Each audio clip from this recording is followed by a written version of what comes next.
Later in life, I worked for a big contractor. It wasn't Garney, and one of my crew members lost his life. I had an individual break his arm, dislocate his shoulder, and I saw the panic. I saw the fear that everybody had on their faces.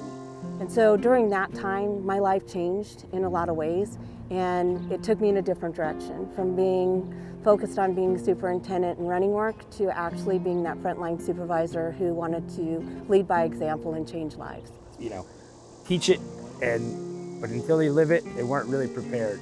Fortunately, I've been around a lot of incidents, we'll say, and I thrive in those situations, and I saw that I could actually bring something to the table and provide an extra level of service to people as a safety professional. To go home safe at the end of the day is very important. When I see that all my teammates go home safe at the end of the day, we accomplished a good day. I want everybody to go home the same way they come to work. I feel like that's the biggest win-win we can get every day. If we're not knowledgeable about what we're doing or knowledgeable about the hazards that we have, we're gonna continue to make the same mistakes. We know how we can prevent the accidents, but we keep having the same accidents because we're not taking the knowledge that we have and employing it. La seguridad no para cuando terminas el trabajo. En el momento que me quito mi casco y mi chaleco de seguridad y regreso a casa, la seguridad no deja de existir.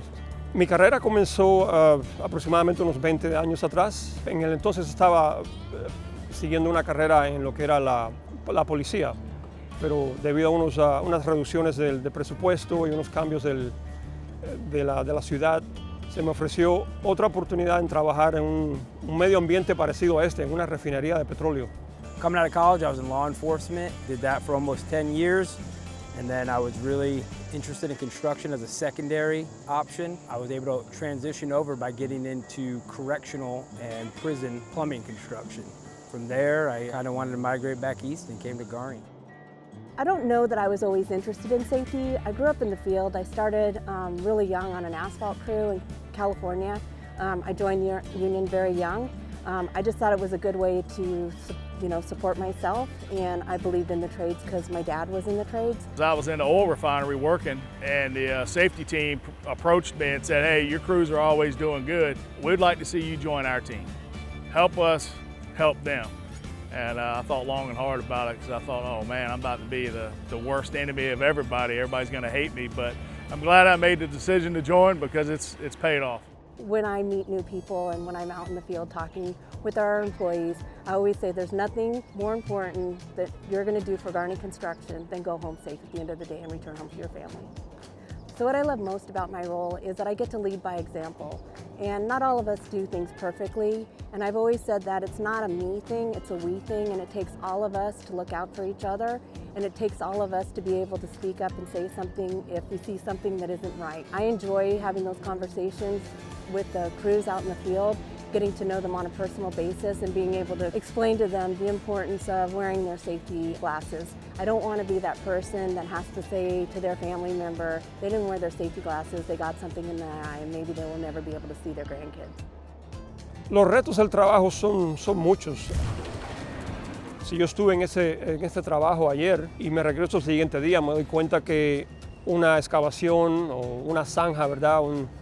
Una maquinaria que no estaba aquí, de pronto se fue y apareció otra, con la cual no estoy relacionado. Se dan cuenta que hay muchísimo valor y esos retos diarios tenemos que estar constantemente presentes y conscientes de lo que está sucediendo. I love hearing the great ideas that I get from the field and making sure that they don't just feel like we're preaching safety, it's part of their life and part of how they operate and how their job works smoothly. At the end of the day, we're here for the employees, we're here to try to help them, and when they recognize that is what you're trying to do, it does feel good. No deadline is worth a life. There's nothing that we're doing out there that is worth putting somebody at risk just to satisfy a timeline.